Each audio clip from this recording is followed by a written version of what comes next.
जोहार झारखंड, जय झारखंड। आशा करते हैं झारखंड वासी ठीक होंगे। और फिलहाल लोकसभा का चुनाव है। चुनाव पूरे देश में हो रहा है, झारखंड में भी हो रहा है और सभी प्रत्याशी अपना ताल ठोक रहे हैं।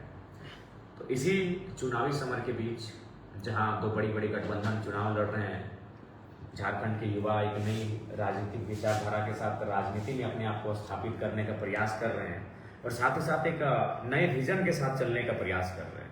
और केवल उन्होंने प्रयास ही किया है कि राजनीतिक गलियारों में खलबली मच गई है और मचना भी स्वाभाविक था, क्योंकि आसान नहीं है ऐसी आइडियोलॉजी से पॉलिटिक्स करना। आसान नहीं कि 75% सैलरी आप जनता को दान देने की बात करें, उस सैलरी को भी आप जन सुविधा के कार्यों में लगाएं। ये वचन देना भी आसान नहीं कि हमारे बाद हमारे बच्चे, हमारे परिवार से ब्लड रिलेशन से कोई चुनाव नहीं लड़ेगा।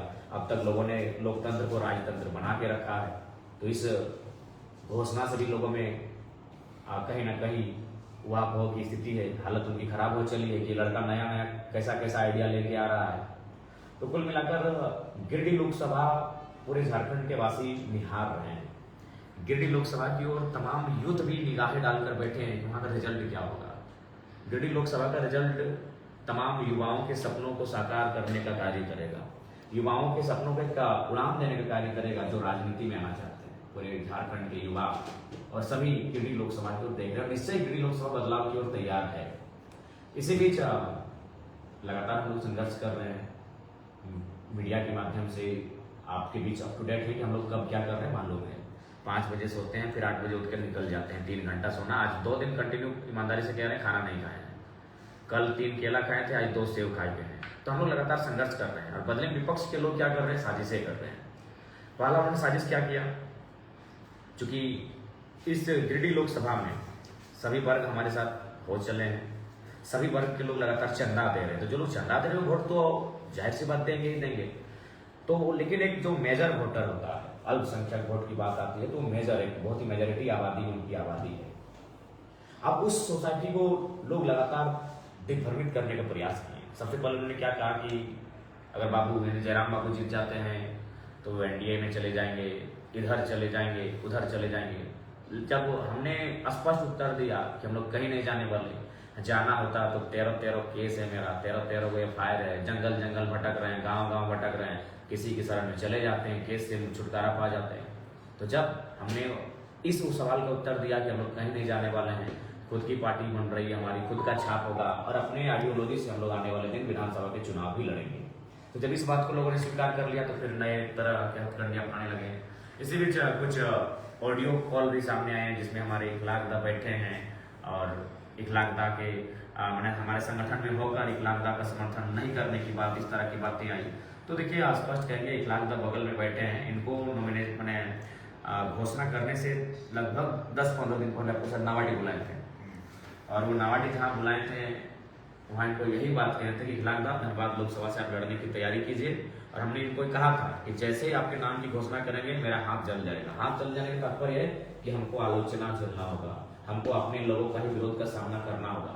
तो मैंने पहला काम क्या किया था, अपना फेसबुक बंद कर दिया था, क्योंकि हमको मालूम था कि क्या घटेगा, क्योंकि आसान नहीं है कि आप सामाजिक न्याय की बात करें। अभी तक लोग अल्पसंख्यक को केवल अपना वोटर मानते थे और हमें पढ़े लिखे मास्टर ऑफ आर्ट्स BEd किए हुए नौजवान को राजनीति में लाने का प्रयास कर रहे थे। तो हमने इनको स्पष्ट कहा था कि जैसे ही आपके नाम की घोषणा होगी मेरा हाथ जलेगा। इसलिए जलेगा कि लोग आलोचनाएं करेंगे, लोग बर्दाश्त नहीं करेंगे कि अल्पसंख्यक राजनीति में धनबाद सीट से लड़े।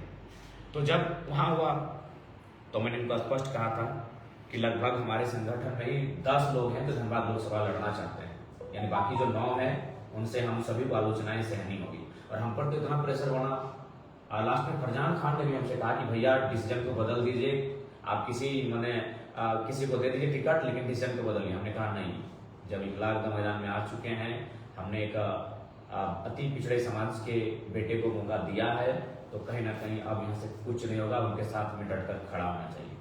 तो इसलिए स्वाभाविक है कुछ भीतरघात की बातें सामने आई, लेकिन हमने स्पष्ट आज के रैली में उस ऑडियो से हम लोग का किसी प्रकार का कोई संबंध नहीं है। जिस शख्स की बात हो रही है उन्हें हमारे महासचिव ने उसको एक्शन में ले लिया है, फरजान खान जी ने, और मेरा हमको लगता है 4-5 महीनों से किसी प्रकार का कोई टचअप भी नहीं है, क्योंकि 4-5 बजे सोना, फिर 7 बजे उठ के चले जाना। हमारा फ़ोन खुद अभी एक फ़ोन नवाडी की टीम हैंडल कर रही है और मेरा एक फ़ोन हमारे गांव के लड़के हैंडल कर रहे हैं, यानी फ़ोन से भी मेरा नाता नहीं रहा है। तो इसलिए चूँकि लोग लगातार हमारे संगठन में जो लोग आए हैं, कुछ लोग ऐसे स्वाभाविक से हैं जो भितरघात की स्थिति आती है। गिरिडीह में भी भितरघात हो रहा है। बहुत सारे हमारे केंद्रीय कमेटी के पदाधिकारी हैं जो अब किसी गांव में जा रहे हैं, बोल रहे हैं कि टाइगर को तब वोट दे ही रहे हैं, 10 को 15 को केरा तीर को दे दीजिएगा, क्योंकि उनसे उनका रिश्ता है। तो ये चीज़ें होती हैं, लेकिन हम लोग स्पष्ट कहेंगे, जो 1 लाख का बात सामने आया है, आज रोड शो ने साबित कर दिया। और रोड शो ने क्या साबित किया ये आपको भी मालूम है, बारिश में भीग भीग कर नौजवान थे। 1 लाख शायद ऐसा रोड शो नहीं हुआ था झारखंड के तो इतिहास में, ऐसा रोड शो नहीं हुआ जो आज 1 लाख का हुआ। लगभग हम लोग पानी हम लोग को मिला था बलियापुर में, और पानी खत्म हुआ आपका डिगवाटी के आसपास, यानी लगभग बलियापुर से सिदरी है 12 किलोमीटर और वहां से डिगवाटी भी कुछ किलोमीटर, यानी लगभग 15 से 17 किलोमीटर हम लोग भीगते हुए रोड शो किए। तो वो जो ऑडियो क्लिप के माध्यम से जो भ्रम हो रहा था, उसका उत्तर आज हम लोग उस रोड शो के माध्यम से दे चुके हैं। और हम उम्मीद करते हैं कि जो अल्पसंख्यक समुदाय के बीच ये जो ह्यूमर इसलिए फैलाया जा रहा है, मैं तमाम अल्पसंख्यक समुदाय को हाथ जोड़कर यही कहना चाहूंगा कि विपक्ष लोग या फिर वे जो लोग प्रत्याशी के लोग हैं वो डरे सहमे हैं। वे लगातार देख रहे हैं कि जयराम के पास हर एक लोग विचारधारा के साथ जुड़ रहे हैं, उनके साथ चल रहे हैं, उनको आशीर्वाद दे रहे हैं, तो लोग ये तोड़ने का प्रयास कर रहे थे। लेकिन आज निश्चिंत रहें, उस ऑडियो से हम जो सोशल मीडिया के प्लेटफॉर्म पर आप सुन रहे हैं, किसी भी प्रकार का कोई हमारा ना संबंध है, ना हमारा है, ना रिजवान दा का है, ना फरजान दा का है, किसी का नहीं, हमारे संगठन के किसी का नहीं। वो किसी एक का व्यक्तिगत निर्णय हो सकता है, और संगठन बहुत बड़ा होता है, संगठन एक विचारधारा का होता है। संगठन में 1-2 व्यक्ति ऐसे हो सकते हैं जिनकी निजी सोच हो सकती है, और संगठन आज पूरी तरह से हम लोग कह देंगे 1 लाख के समर्थन में बिल्कुल 12 नंबर हेलमेट छाप पर मतदान करके भारी मतों से विजय बनाए। कौन लोग हैं जो लगातार साजिशें कर रहे हैं और आपको डैमेज? देखिए, इसमें दोनों जो बड़े दल हमारे सामने चुनाव लड़ रहे हैं, नाम लेने की आवश्यकता नहीं है, क्योंकि देखिए उनको अपना ग्राउंड घिसकता हुआ दिख रहा है। एक 29 साल का कल का लड़का राजनीति में इस प्रकार सक्रिय हो चुका है कि उनको अपना जो विरासत था वो डैमेज होता हुआ दिख रहा है। अभी उदाहरण के लिए देखिए, टुंडी में आए थे जयप्रकाश भाई पटेल, किसके लिए आए थे कहने की आवश्यकता नहीं है। जयप्रकाश पटेल किनके दामाद है, किनके ससुर नहीं, हमको बताने की आवश्यकता नहीं है। वो आके क्या बोल रहे थे पता है कि जयराम जीतेगा तो चला जाएगा एनडीए में, बीजेपी में। जयप्रकाश भाई पटेल बोल रहे हैं। तो हम चाहेंगे कि अल्पसंख्यक समुदाय, मुसलमान कौम आपसे उनसे सवाल करे कि आप कब तक बेवकूफ बनाइएगा। आप तो खुद अभी तक बीजेपी में, ठीक है, कॉंग्रेस से सांसद का चुनाव लड़े, लेकिन आप विधायक कहाँ से हैं? आप तो ऑलरेडी अभी तक बीजेपी के विधायक हैं। अगर आप हार जाते हैं बायदे चुनाव तो बीजेपी के विधायक रहेंगे। आपने तो रिजाइन दिया नहीं है। तो इसलिए अल्पसंख्यक समुदाय हम आपसे बार बार आग्रह करेंगे कि किसी भ्रम में क्यों आना। आप लोग पढ़े लिखे लोग हैं, प्रबुद्ध लोग हैं, समझदार लोग हैं। जेपी पटेल अगर आ रहे हैं और इस प्रकार अगर आपको भड़का रहे हैं तो उनसे सवाल कीजिएगा कि महोदय, आप भले सांसद का चुनाव लड़े पंजा छाप से, लेकिन विधायकी तो आपका अभी भी फूल छाप से है। तो कब तक और क्यों बेवकूफ बनाइएगा? तो इनको इसी बात की तकलीफ है कि भैया हम एक नई आइडियोलॉजी के साथ पॉलिटिक्स करने आए हैं। एक चर्चा खास करके अल्पसंख्यक गांव में बहुत तेजी से फैल रहा है कि आप जीतने के बाद बीजेपी में चले जाइएगा, क्यों वोट देंगे आपको? देखिए, हम इस बात का हजारों बार खंडन कर चुके हैं और आज पुनः खंडन करेंगे। देखिए, आज मेरे ऊपर 13 केस है। 4 दिन 5 दिन हम जंगल में बिताए, ये मेरे साथी जानते हैं। उनसे जब चुनाव खत्म हो जाएगा, हम बकायदा बहुत सुंदर इंटरव्यू दिलाएंगे उनसे।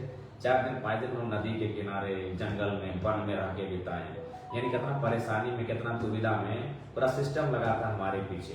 तो अगर हमको कहीं जाना था तो इस मुश्किल परिस्थिति में जाना था। जब हम चुनाव जीत जाएंगे तो क्यों जाएंगे? वो तो मेरा चुनाव जीतने के बाद तो हम एक पावर में आ जाएंगे। अगर हमें कहीं जाना था तो मुसीबत में है, अभी 13 केस है, और उसके बाद अगर कहीं जाना था तो हमें क्या टिकट का ऑफर नहीं था? दोनों राजनीतिक दलों से ऑफर था। तो हम ये परेशान होकर इंडिपेंडेंट लड़के क्यों जाते यार? उनका सिंबल है, आज 40 साल 50 साल 100 साल पुरानी पार्टियां हैं, लड़ लेते उनसे।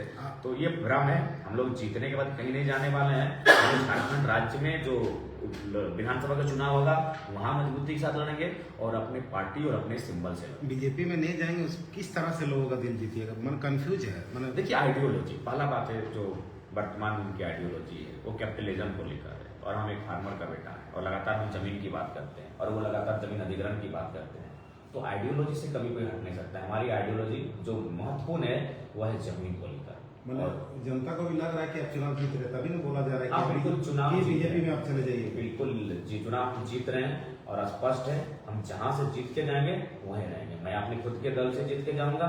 हम लोग पहला बात की हमारी भाषा में कहावत है चोटे चार, तो हम चोटे चार की राजनीति करने नहीं आए हैं। और एक कहावत है कि थीर पानी पत्थर काटे, तो हम थीर पानी पत्थर काटे की राजनीति करने आए हैं। पत्थर तरह हाथ कर झाड़, तो हम एक दूरगामी सोच के साथ पॉलिटिक्स में आए हैं। हम लोग को तुरंत कुछ मिल जाएगा, नहीं मिलेगा तो यहाँ चले जाएंगे, ऐसा कुछ नहीं। हम लोग सैद्धांतिक राजनीति करने आए हैं, दूर के विजन के साथ आए हैं, कहीं जाने वाले नहीं है। हमारा खुद का राजनीतिक दल होगा, खुद का संगठन होगा और हमारा खुद का चुनाव चिन्ह होगा। आपके ही साथ जो लोग आंदोलन किए थे उनका एक अभी सोच लीजिए गोलबंद हो चुके हैं आपके खिलाफ, वो आरोप लगा रहे हैं कि जयराम झूठ बोलता है। आप प्रमाण करें, हमने कहा क्या झूठ बोला, या फिर आप ही बताइए कौन सा बात को उन्होंने झूठ कहा। आपके खिलाफ लगातार वो लोग गोलबंद। देखिए हाँ, अभी हम बता रहे हैं, एक बात बताइए, 5 उपचुनाव हुए इस राज्य में, कोई गोलबंद नहीं हुआ, किसी ने आलोचना नहीं की। लेकिन इनको इसी बात का दर्द है कि नया चेहरा क्यों आ जाएगा यार। अगर नया चेहरा था तो हम ही क्यों नहीं। देखिए पहला बात, मेरी आलोचना कौन कर रहे हैं, जनता नहीं कर रही है, मेरी आलोचना कर रहे हैं जिला परिषद। तो जिला परिषद लोग तो अपने आप को भविष्य विधायक मानता है, तो तकलीफ होगा इसको। जो जिला परिषद है, आप देखें ये सबसे छिपा है कि लगभग हाल फिलहाल में 4-5 को जिला परिषद, पूर्व जिला परिषद मुखर हो गया हमारे खिलाफ बोला, तो उन लोग अपने आप को विधायक मानता है। और मेरे आने से तो वो रहा नहीं, क्योंकि हम तो नए चेहरों को बनाएंगे। तो ये तो तकलीफ हो गई, न्यू लीडर कोई नहीं देखना चाहता है। और जिस शख्स की आप बात करते हो हमारे क्षेत्र के, तो कैसे चाहेगा। आपने एक सभा में कहा कि रांची में उनका फ्लैट है, वो आप कल ही मीडिया में बयान दिया कि वो साबित करें कि रांची में फ्लैट है, हम राजनीति छोड़ देंगे। ठीक है, साबित कर देंगे, लेकिन अभी फिलहाल हम लोग चुनाव लड़ रहे हैं, निश्चय साबित करेंगे। और स्पष्ट कहना चाहेंगे, देखिए उनको तकलीफ किस बात की सब क्यों आपके पीछे पड़े हैं वो? पीछे यही है, यही कारण यही है कि नया लीडर क्यों बनेगा।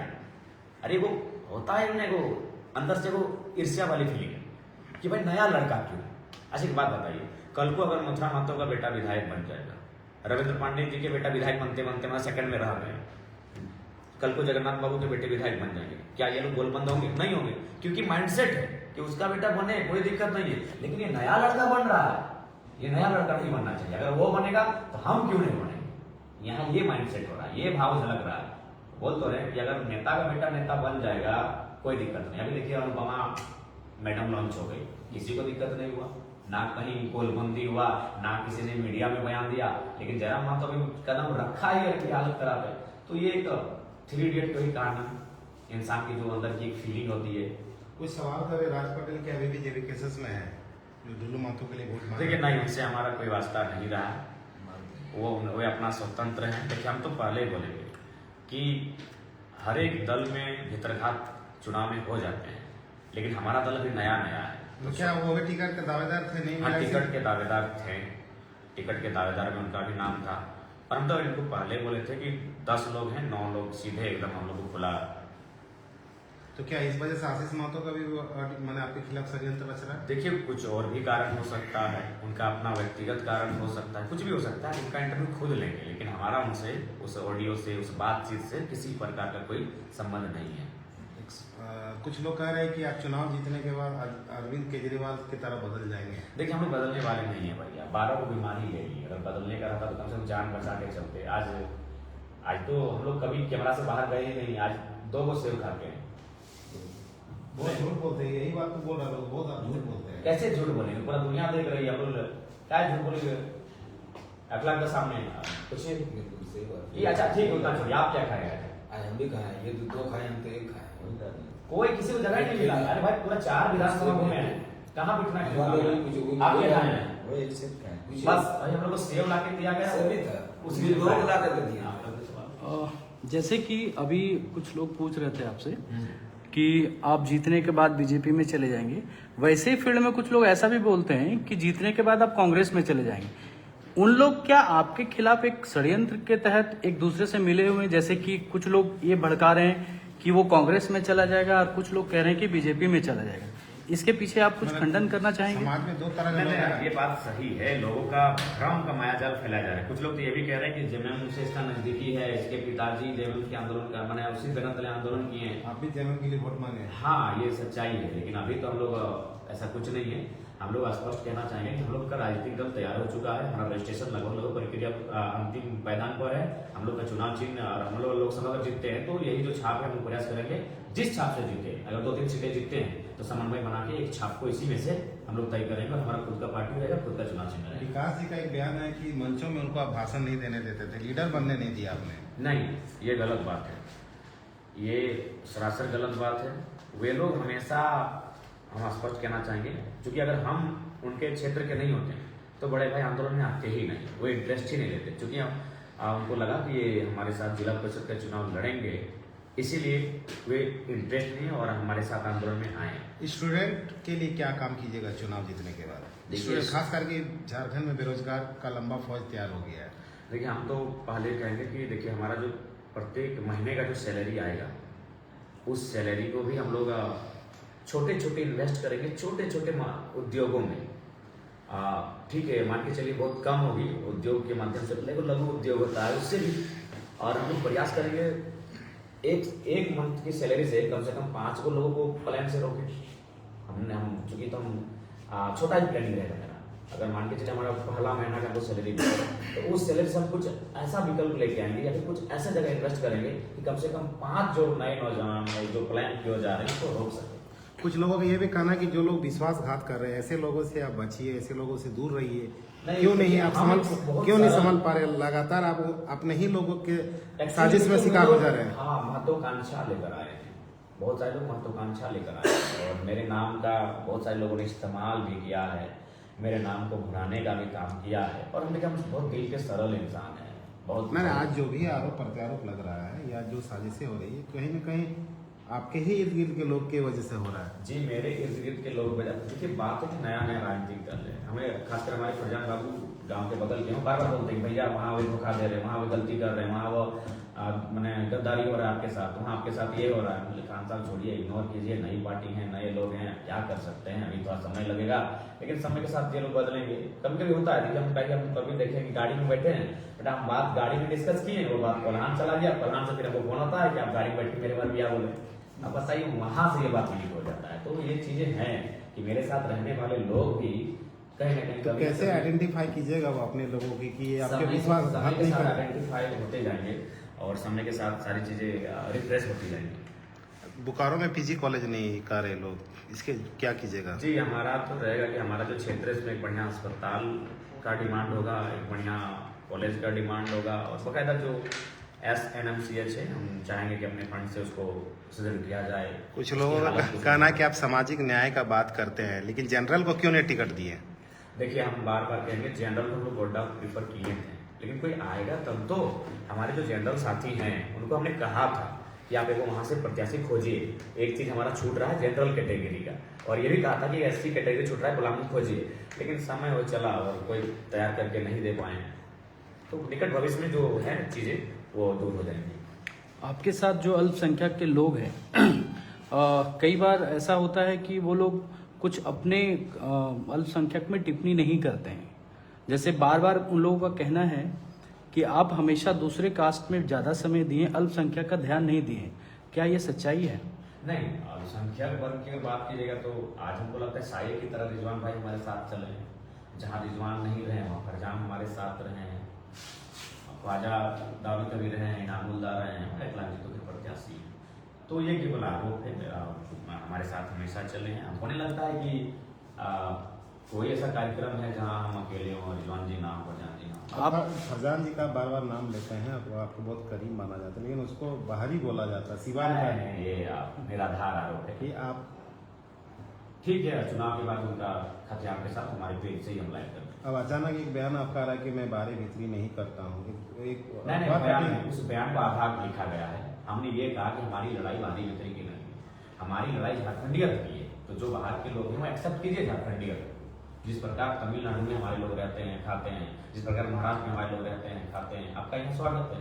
लेकिन आप यहाँ के सुख सुविधाओं पर, यहाँ के राज्य की जो नौकरियां हैं उन पर अगर अधिकार कर ले, छत्र राज कीजिएगा तो वो चीज़ हमें मंजूर नहीं। बोकारो विस्थापित का बहुत हालत खराब है, परदेशी लोग हावी हो गया, क्या बोलिएगा?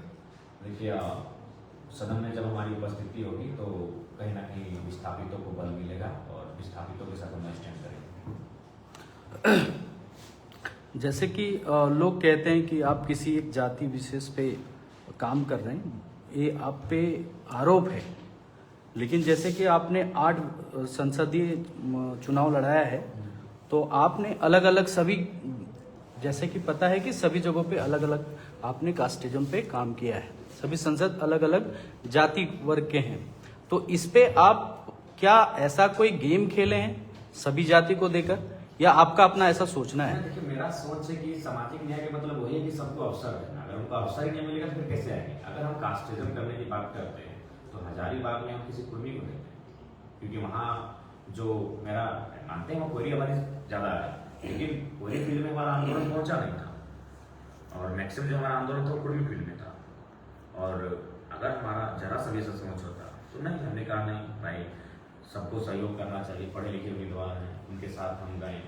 वहाँ भी लोगों ने जिस प्रकार यहाँ इकलाक के साथ बात आया, वहाँ भी 2-4 लोगों ने इस प्रकार कहा, तो हमने सारी चीज़ों को कहा केवल हमें जाल में ट्रैप करने के लिए, हमसे जनता को दूर करने के लिए कास्ट चीज़ों को लेकर आते हैं। हम लोग सामाजिक न्याय के पक्षधर हैं और जिनको भी हमने प्रत्याशी बनाया है, मनोज यादव जी अच्छे वक्ता रहे, अच्छे नेता रहे, संजय मेहता जी और पढ़े लिखे काबिल व्यक्ति हैं, उनका पास्ट से वो किसी को कोई मतलब नहीं। जो प्रेजेंट में हमारे साथ है बहुत सुंदर लड़के हैं, बहुत अच्छे हमारे भाई स्वरूप हैं, दीपक गुप्ता जी सब अच्छे हैं और आने वाले दिन हम लोग फ्यूचर में जो पॉलिटिक्स में जाएंगे तो अच्छा करेंगे। अचानक रात को क्यों प्रेस कॉन्फ्रेंस करना पड़ा आपको? एक्चुअली हम लोग 3 बजे क्या आपको भी डर सता रहा है? नहीं, डर कुछ भी नहीं सता रहा है। देखिए कभी कभी प्रेस होना चाहिए, बिना प्रेस का पॉलिटिक्स कैसे करेंगे? तो अभी हमारा अपना 10 दिन का शेड्यूल बताएंगे, तो कोई दिन ऐसा नहीं है कि हम 4 बजे बहुत पहले सोए, हम कैसे प्रेस के साथ आए? उतना छोड़िए, अभी हम दैनिक जागरण के पास हम इंटरव्यू के लिए जाएंगे, क्योंकि आज पहली बार है कि हम 11 बजे अपनी कार्यक्रम को समाप्त किए हैं, तो इसलिए हमको लगता है कि प्रेस के साथ बैठना चाहिए। अभी हम दैनिक जागरण के इंटरव्यू में जाएंगे, वहाँ हमको इंटरव्यू देने का काम करेंगे। अब लगातार युवा कह रहे हैं कि आप हमारे आखिरी उम्मीद हैं, अब कुछ आपके ही साथी लगा रहे इससे आप युवाओं को ठगने का काम कर रहे हैं, भावना का कार्ड खेल रहे हैं। नहीं, कोई ठगने काम नहीं, हम तो न्यू पॉलिटिक्स लेके आए हैं, क्या हम ठगेंगे? ठगा उन्होंने। अरे भाई भावना वाला कार्ड खेल रहे हैं आप। मेरे साथियों को कहिए, वाला बात तो साथी नहीं, कहा क्या साथी भाई, वे लोग महत्वाकांक्षी लोग, वे चाहते थे कि हम उनके इशारों पर, उनके चरणों को छू कर चले, इंडिपेंडेंट ना चले। तो उनको कहिए कि अगर आलोचनाएं करनी है तो जो 15 साल से उनके खिलाफ एक सवाल नहीं बोल पाते हैं, जो 15 साल से राजनीति की उनके खिलाफ का सवाल ही नहीं है, तो ये नहीं लगता है कि ये लोग भ्रम कौन फैला रहा है, लोगों को मिसअंडरस्टैंडिंग के कम्युनिकेशन गैप मैंने वे न कर रहे हैं। जीतने के बाद आम लोग आपसे कैसे मिलेंगे? 5 साल जिस तरह सांसद गायब रहे क्षेत्र से, हाँ, लगातार विरोध, हमारा उसके लिए आपको कहाँ लोग खोजेंगे? मानता में चलेंगे कि दिल्ली में? बता रहे दिल्ली में सिर्फ जब सत्र चलेगा उस समय जाएंगे।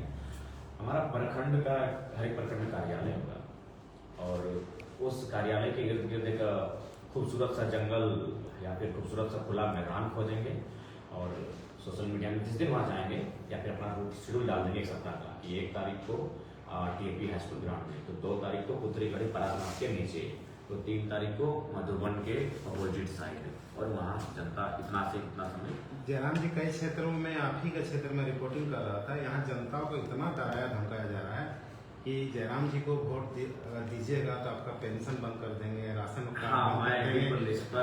महिला समूह का मैं बात कर रहा हूँ, लोन बंद कर दूंगा, और कई सिजवा क्षेत्र से भी एक खबर आई है कि बिजली काट दी जाएगी। बिल्कुल।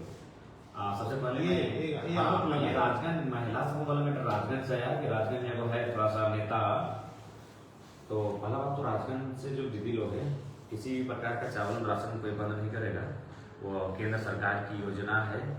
और दूसरी बात है सरकार किसी की रहे, आपका जो योजना है वो अब तक पहुँचेगा। लोन का जहाँ तक विषय है वो भी आपको कोई डिस्टर्ब नहीं करेगा, और जो भी विषय सामने आ रहे हैं वो किसी एक जिला परिषद और मुखिया टाइप के नेता की बस की बात नहीं है, और वे अगर कह रहे हैं कि वो हार जाएंगे तो फिर जीतेंगे हम अगर जीत जाएंगे फिर आप चिंता ही क्या कर रहे हैं। एक क्वेश्चन रिजवान दा से हम लोग का है कि रिजवान दा सुन रहे कि अल्पसंख्यक थोड़ा सा कंफ्यूजन में है कि ये पार्टी बीजेपी की तरफ जाएगी, कांग्रेस की तरफ। आप क्या बोलना चाह रहे हैं इस विषय नहीं, हमारे केंद्रीय अध्यक्ष महोदय ने साफ साफ और फिर ये पहली कॉन्फ्रेंस के माध्यम से ऐसा नहीं कि हमारे जो केंद्रीय अध्यक्ष जी या हमारे पार्टी के जो लोग हैं ये पहला बार इस बात को रख रहे हैं। इससे पूर्व के आप स्टेटमेंट को देखोगे तो पता चलेगा कि कई एक बार मंच के माध्यम से हो या फिर मंच में कई एक बार हमारा प्रेस कॉन्फ्रेंस हुआ है। उस क्रम में भी हम लोगों ने कहा है कि आप स्वस्थ रहें। हमने यदि जाना रहता तो बहुत सारे ऑफर आ चुके थे, हम लोग कब के जाते और इतना तामझाम करने की कोई जरूरत नहीं था। लेकिन ये अफवाहें फैलाई जा रही है, जिससे कुछ लोग हैं, कुछ राजनीतिक दल के लोग हैं जो ये चाहते हैं कि एक युवा की भागीदारी दिल्ली में, जहाँ पर देश के जनप्रतिनिधियों को चुना जाता है, जनप्रतिनिधि चुनकर उस सदन में जाते हैं, वहाँ पर एक गरीब का बेटा रहा पहुंचे।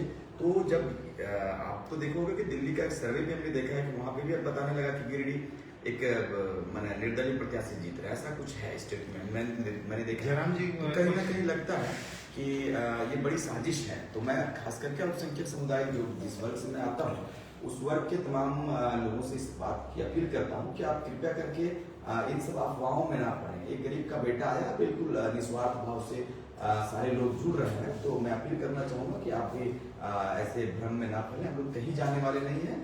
आपका जो निर्णय होगा हम आपके निर्णय के अनुकूल। आप अपने अल्पसंख्यक को क्या मैसेज देना चाहेंगे? उन लोगों का कहना है कि ये रिजवान फरजान एक मुखड़ा है कि दो लोगों को ला करके पूरी अल्पसंख्यक का वोट नहीं ले सकते। नहीं, देखो मैंने कहा है कि इकरार साहब की जब टिकट की बात नहीं हुई तो उस वक्त भी लोगों ने कहा था, उस समय की भी यदि आप स्टेटमेंट देखोगे और आम लोगों की दो लोगों की बात यदि सुनोगे तो आपको पता चलेगा कि जयराम जी केवल मुसलमानों के वोट लेने की तैयारी में है। तब रिजवान को, फरजान को लेकर घूमते हैं, लेकिन जैसे ही अनाउंसमेंट होती है टिकट की तो बहुत सारे लोगों का मुंह बंद हो जाता है। तो भाई हमारी शुरुआती दौर है, मैं तो आपके पास जा रहा हूँ, आपकी मदद की दरखास्त कर रहा हूँ कि आप मुझे मदद करो। आपका बेटा है, गांव का बेटा है, यदि एक माहौल क्रिएट हुआ है, भाई आप मुझे बताओ ना, राष्ट्रीय पार्टी को आप जय जयकार हमेशा किए।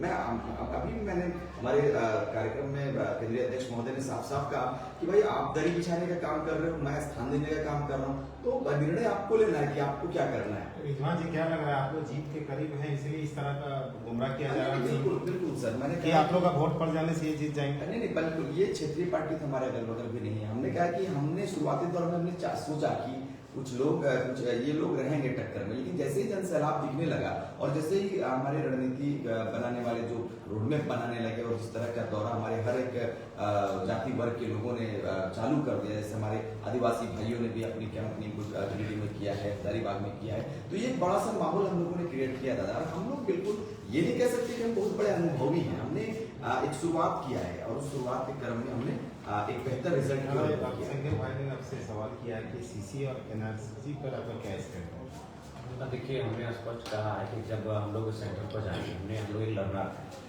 अभी हम लोग झारखंडीय विषयों को समझे हैं, उनका अध्ययन किए हैं, तो निश्चय ही हम लोग जिस विषय पर जाएंगे उनका अध्ययन करते हुए किसी को निराश नहीं होना चाहिए। टाउनशिप में वोट कैसे लीजिएगा वहाँ का लोग? आप टाउनशिप में दौरा कम कर रहे हैं? नहीं, गिरिडीह का जो हमारा टाउनशिप का दौरा था वो बेहतर दौरा था और उस दिन के बाद काफ़ी रुझान हमारे पक्ष में आया है। हमारा जो मैंने गढ़ कहा जाता है, शहर कहा जाता है, बाजार कहा जाता है, वहाँ हमारा काफिला जब गुजरा था तो देखने के लायक। आपके पार्टी का संविधान मैनिफेस्टो क्या अभी तक क्लियर नहीं हो पाया जनता नहीं, चूंकि देखिए हम लोग अभी निर्दलीय इंडिपेंडेंट लड़ रहे हैं, तो सभी प्रत्याशी अपने अपने क्षेत्र के अनुसार अपने क्षेत्र की समस्याओं को सेंट्रल से कनेक्ट करके मैनिफेस्टो बनाए और सब जारी किए। आपके पार्टी में बहुत ऐसे लोग हैं जो आपके पॉलिसी के खिलाफ काम करते हैं, तो उन लोगों के लिए क्या आपने कोई बायलॉज बनाया है? देखिए, निश्चय ही जो लोग पॉलिसी के खिलाफ काम करते हैं, पीठ पीछे साजिशें रचते हैं, षड्यंत्र करते हैं, इसलिए दिख रही है। देखिए, सबसे पहला बात है कि सब लोग त्याग नहीं कर सकते हैं। कुछ लोग अगर कहीं से कुछ किसी प्रकार का प्रलोभन आता है तो वे लोग भी थोड़ा सा हमारे साथ पीठ पीछे गेम करने लगते हैं, तो उनके लिए बाइक स्पष्ट है। वो जो अगर आइडियोलॉजी नहीं मैच करेगी फिर उन लोग से हम आगे नहीं। 2 दिन कैसे आप हैंडल कीजिएगा जो डैमेज हो रहा है? अब तो धनबल भी अब 2 दिन में दिखेगा आपको। देखिए, सही बात है, इससे पहले इनके जो बड़े नेता हैं वो मुकर जाते थे हमारा नाम लेने से, और अभी चर्चा में कर रहे हैं कि हमारा टक्कर उसी से, दोनों कह रहे हैं टक्कर हमारा उसी से। तो धनबल तो फैक्टर करेगा। अरे पहली बार देखिए कि किसी भी गिरिडीह लोकसभा की बात करें तो कोई प्रत्याशी ना कोई बड़ा रोड शो कर रहा है, ना कोई बड़ा कार्यक्रम कर रहा है। कार्यक्रम तब नहीं कर रहा, पब्लिक ही नहीं जा रही, पब्लिक कर चुकी है। ऐसा सब पब्लिक अब चुनाव दिन क्या होगा नहीं होगा अलग बात है, लेकिन आप अपने एक भी कार्यक्रम बता दीजिए। मेरा कार्यक्रम गिरिडीह में हुआ, बेरमो में हुआ, गोमिया में हुआ, बागमारा में हुआ, और डुमरी का तो बात मत कीजिए, डुमरी इतिहास बन चुका है। अगर फिर कभी 10-15 साल में अगर कोई ऐसा रिकॉर्ड तो होता है तो अच्छा बात है, हम नहीं कहेंगे, लेकिन डुमरी इतिहास बन चुका है। लोग एक गांव में नुक्कड़ सभा करने के लिए घबरा रहे हैं। 1 लाख जी क्या बोलिएगा? आज तो आपका रोड शो तो बहुत शानदार रहा, पूरा धनबाद अस्त व्यस्त कर दिए। ये हमको लगता है कि पहला बार ऐसा रोड शो आपको धनबाद में, चाहे कोई भी पार्टी का हो, कोई भी दल का हो, ऐसा पहला बार मतलब सारे लोग बड़ा उम्मीद और आशा के साथ गए हुए, तो लोगों ने देखा भी और लोगों ने ये अग्रिम जीत की बधाई भी दे दी कि नहीं ऐसा रोड शो शायद बैंक मोड़ में या फिर जितना भी टाउनशिप वाला एरिया में ऐसा रोड शो कभी देखने को। क्या बोलिएगा? ऑडियो जो एक वायरल हुआ, ये कहा जा रहा है कि आपके साथ आपके ही पार्टी के लोग भीतर घात कर रहे हैं, इस पर क्या बोलिएगा? नहीं देखिए, आप इसका जाकर के पूछिएगा अभी क्या सिलसिला वो भी एक दावेदारी पेश किए थे। दावेदारी पेश करने के बाद जैसे हमको टिकट दिया गया, जयराम ने नाम को घोषित किया गया, उस दिन से ही वो कभी फील्ड में भी दिखे नहीं। बधाई तक घर गए, बधाई दिए सब। हाँ उनका घर गए, दीदी को भी बोलेगी दीदी चलिए मेरा साथ दीजिए, हमको सहयोग कीजिए, क्योंकि जाहिर सी बात है वो जिला परिषद भी है, वो प्रेसिडेंट जिला परिषद है, हम उनसे सहयोग का भी बात की तो बोले कि हाँ बिल्कुल मदद करेंगे। और आशीष दा को कम से कम मेरा क्वांटिटी नहीं लगी, कम से कम हम उनको पर डे 20 से 25 बार कॉल करते थे, लेकिन कभी भी आज तक कॉल को मेरा उठाए नहीं। कभी बोलते थे कि हम रांची गए हुए हैं, तो फिर दीदी को फोन करते थे तो बताते कि नहीं बलियापुर में है। तभी हमको आभास हुआ कि नहीं ये मतलब हमको मदद नहीं करेंगे, तो फिर धीरे धीरे दुनिया बढ़ता गया। उसके बाद फिर देखिए कि वीडियो हो रहा है, लोग परेशान लगे। और क्या उससे आप परेशान नहीं हुए इस ऑडियो से? ये परेशान क्यों होंगे? अगर देखिए हम परेशान होते हैं, अगर वहाँ पर लड़का जो थे अगर हम ही भर देते तब हम परेशान होते, लेकिन वहाँ पर जितने भी जो भाई थे उन्होंने एक ही चीज़ कहा कि दादा टिकट दिया है और हम मोहम्मद इखलाक अंसारी को अपना नेता मानते हैं और उन्हीं को मतदान करेंगे। अब देखिए जयराम जी, क्या आशीष जी और राज पटेल पे कार्रवाई हुआ है क्या? हाँ, दोनों पे कार्रवाई हुआ, प्रधान महासचिव के माध्यम से दोनों पे कार्रवाई। किस तरह का कार्रवाई हुआ है? पार्टी से निष्कासन, मैंने अपने दल से निष्कासन। अच्छा, ये कुछ लोग सवाल कर रहे हैं कि आप धोबी बस्ती नहीं गए हैं गोवा तरफ अभी तक। देखिए गोवा तो हम लोग का घर है महाराज, गोवा में हम लोग 4 रात बिताए हैं कंटिन्यू, जाएंगे हमारे घर के लोग हैं, अब थोड़ा सा मेरे से जहाँ नहीं जा पाए उन लोगों के लिए क्या समझे? देखिए जहाँ नहीं जा पाए उनको हम करबद्ध प्रार्थना करेंगे कि देखिए गिरिडीह लोकसभा लगभग 1500 के आसपास टोला मोहल्ला मिला के गाँव होंगे, तो हम लोगों ने प्रयास किया है पंचायत स्तर तक, हर एक पंचायत तक हम लोग कदम रखे हैं। जहाँ नहीं जा पाए हैं चुनाव के बाद वहाँ जाएंगे, जीतने के बाद वहाँ जाएंगे और आपका आशीर्वाद लेंगे। तो इसीलिए थोड़ा सा माइंड नहीं कीजिएगा, आप भी चीज़ों को समझिए कि आपका ये बेटा रात रात खट रहा है, कभी 2 केला खा के कभी सेब खा के लगातार खाली डाब पानी। हाँ, डाब पानी चला। दादा एक सवाल है कि आपके लिए तो लोग जान देने के लिए उतारू हो गए हैं, लेकिन आज जो हम लोग कहते हैं कि बड़ी बड़ी पार्टियां बूथ जीतो और चुनाव जीतो, तो आपने बूथ के लिए कुछ मैसेज देना चाहेंगे कि सबसे ज्यादा यदि बूथ में किसी पर्टिकुलर बूथ में अगर सबसे ज्यादा वोटिंग वो कराता है तो उस में जो टीम है उसके लिए आप कुछ मैसेज देना चाहेंगे कि आप उससे पर्सनल कुछ साझा करना चाहेंगे? देखिए उस जो बूथ होगी जो सबसे ज़्यादा वोटिंग करवाई कहीं ना कहीं उसे हम लोग सराहना करेंगे और उसे हम लोग स्थान और बड़ा सम्मान भी, वैसे सम्मान सबका रहेगा लेकिन उन्हें थोड़ा सा विशेष सम्मानित किया जाएगा। और हम तो बूथ के लिए तमाम जो हमारे प्रभारी हैं, प्रभारी सब प्रभारी मिलाकर 35 जो टीम है उनसे यही आग्रह करेंगे कि जो 14 प्रखंड हैं आप उनके माध्यम से एक एक प्रखंड में या तो फिर एक एक विधानसभा में 2-3 लोगों के माध्यम से उनको बूथ तक लगा देना। बूथ तक लग चुके हैं, हमें लगता है कल तक सारा चीज़ फाइनल हो जाएगा। जैसे कि मैं घूम रहा हूँ तो लोगों का डिमांड है कि अगर यदि मैं अपने पंचायत से सबसे ज़्यादा वोट लाऊं तो मैं टाइगर से ये बोलूँगा कि विजय जो जुलूस है हमारे पंचायत से निकाला जाए। ठीक है, ये भी रहा जहाँ सबसे ज़्यादा वोट आएगा उसी पंचायत से विजय। कुछ जनता सवाल कर रहा है कि देव महतो और अशोक महतो पर अब क्या कहेंगे? लगातार नेगेटिव। देखिए आप छोड़िए, आप क्या कहेंगे, अगर उनकी मनोवृत्ति है। जनता का सवाल है, मेरा सवाल। हाँ, जनता का सवाल है तो जनता भी समझ चुकी है उनके मनोभाव को। देखिए हम लोग क्या कर रहे हैं, एक चीज़ है, ऐसा बात नहीं कि रिपोर्टिंग मेरे भी कर रहे हैं, लेकिन मेरे साथ जो रिपोर्टर घूम रहे हैं वो किसी की बुराई नहीं करवा रहे हैं और बाकी नेता क्या कर रहे हैं, वो अपनी अच्छा ही कहाँ करा रहे हैं, आप भाषण ही कहाँ दे रहे हैं।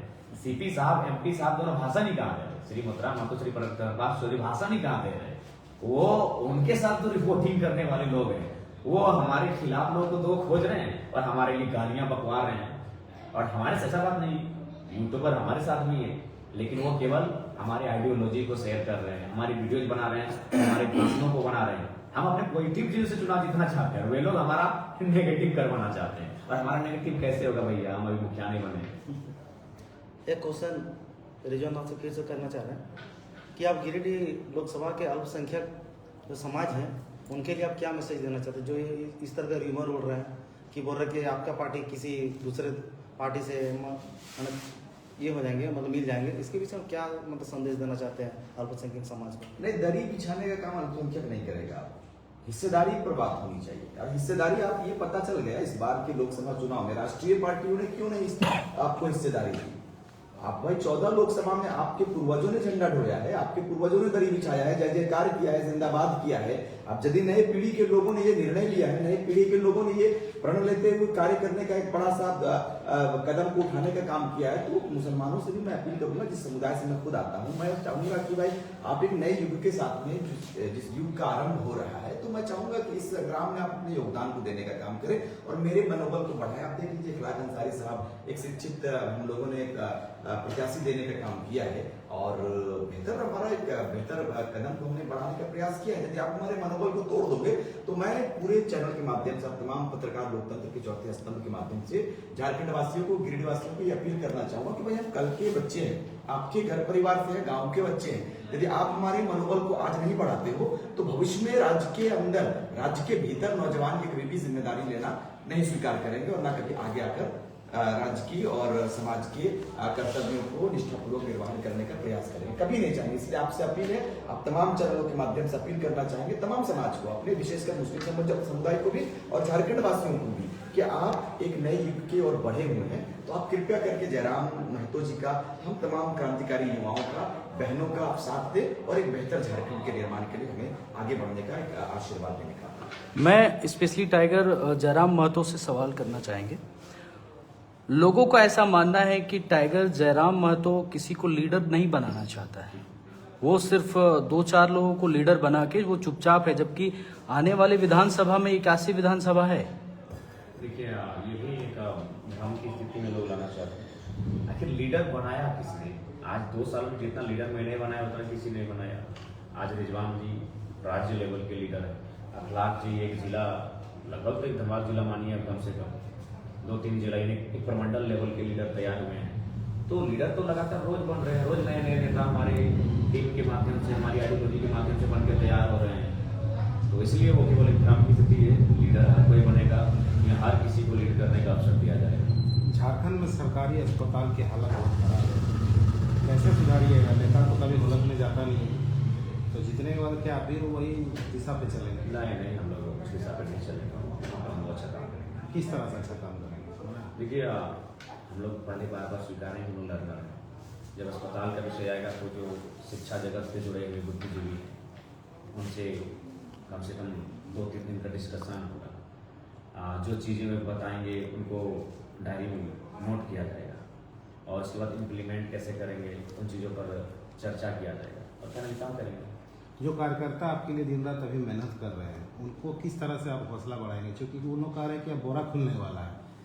हाँ, हमारे कार्यकर्ता आप निश्चिंत रहें, कोई बोरा खुले चाहे खुल जा सिम, आप निश्चिंत रहें, अपने बूथ को एकदम पहरेदारी की तरह पहरा देते रहें और निश्चय आपसे बूथ में जितनी हमारे कार्यकर्ता, बूथ में पहरा देना है कि रात को पहरा देना है, गांव की गलियों में, गांव के सड़कों में, सुनसान गलियों में, कि कहीं कोई चोर ना घुस आए, उसका पहरा देना है। और उससे आगे करेंगे, थोड़ी डिसिप्लिन मेंटेन करेंगे और कोई कुछ कहे कोई नहीं, आप अपना संघर्ष आलोचनाओं को उत्तर देने में नहीं लगाएं, अभी अपना संघर्ष अपने प्रत्याशी को जिताने के लिए लगाएं। क्या एक सवाल जनता का भी है कि संसद जीतने के बाद अब शादी कब कीजिएगा, ये सवाल पूछ रहा है। परिस्थितियां तय करेंगी, वो तो हमारे बस में फिलहाल है नहीं, परिस्थितियां तय करेंगी। क्या संदेश है अंतिम जनता को?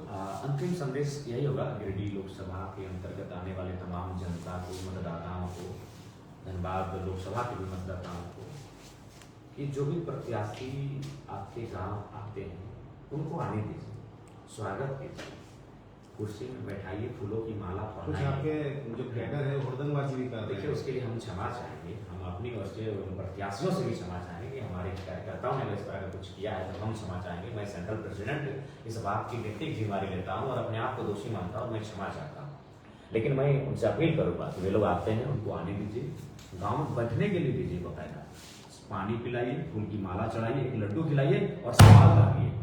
सवाल ये रहेगा कि नेताजी हमारे गांव में एवरेज जमीन है 2 एकड़, आपके पास 150 एकड़ कहाँ से है? हमारे बच्चे जा रहे हैं टावर लाइन में, आपके बच्चे फॉर्च्यूनर में क्यों? उन्हें सवाल कीजिए, ये सवाल है। लिखवा में 6 लाख स्टूडेंट शामिल हुए थे, प्रत्याशियों का मुंह क्यों नहीं खुला? 6 लाख बच्चों का भविष्य, 6 लाख परिवार का भविष्य। माता पिता में हमको भी हैरत लगता है कि माता पिता को वोट क्यों देंगे? जो उनके बच्चों की परीक्षा को लेकर बोल नहीं पाते हैं, माता पिता को वोट क्यों दे रहे? बच्चे तो फिर नहीं देंगे, लेकिन माता पिता भी क्यों देंगे? जयराम जी, पूरे प्रेस कॉन्फ्रेंस में आप आदिवासी समाज का जिक्र नहीं कर रहे हैं, संबोधन में भी नहीं कर तो रहे। आप क्या करते हैं? पारसनाथ का जिक्र करते हैं, महाराम उसका वोट नहीं चाहिए क्या आपको? बिल्कुल चाहिए। और हम तो आदिवासी समाज के लिए संदेश ये भी देंगे कि अभी आदिवासी समाज की अगर बात करें तो सबसे संकट में उनकी जमीनें हैं।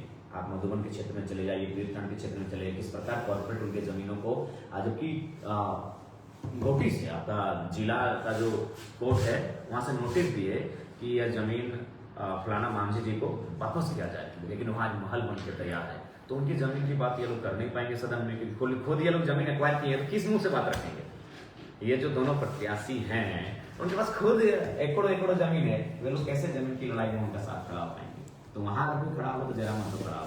और आज भारण गुरु का जो मूवमेंट स्टार्ट हुआ था, ठीक है, बेशक बाद में लोबिन जी आए, गीता दी आए, सल्फन जी आए, लेकिन स्टार्टिंग किसने किया था पता किसी? क्या लग रहा है 2 दिन अभी और साजिश होगा आपके साथ? 2 दिन पुरजोर साजिश होगा। और मैं अपने तमाम जनता से, मतदाता से यही कहूंगा कि कृपया भ्रम में ना जाइए। आप फोटो, वीडियो, ऑडियो इस सब में बिल्कुल नहीं जाएंगे। हम लोग 2.5 साल का मेहनत है, वो साजिशों का एक पार्ट है। और आज इंटरनेट की दुनिया ने आप जो सोच नहीं सकते उस प्रकार की साजिशें हो जाएंगी, तो इसीलिए उन पर चीजों पर फोकस नहीं करना है। आप बिल्कुल अपने बच्चों को आशीर्वाद दीजिए और आपके बच्चे आपके आशीर्वाद से जब सदन में जाएंगे तो आपके हित की बात करेंगे, इस बात की गारंटी। रांची की जनता के लिए संदेश मांग रहे हैं। रांची की जनता को यही कहेंगे कि जो सुबोधकांत साहिब की बेटी, उनका नाम भी अभी तक नहीं जान पाए, हम जानना भी नहीं चाहते हैं कौन है भैया, क्या योगदान है उनका इस मिट्टी के लिए।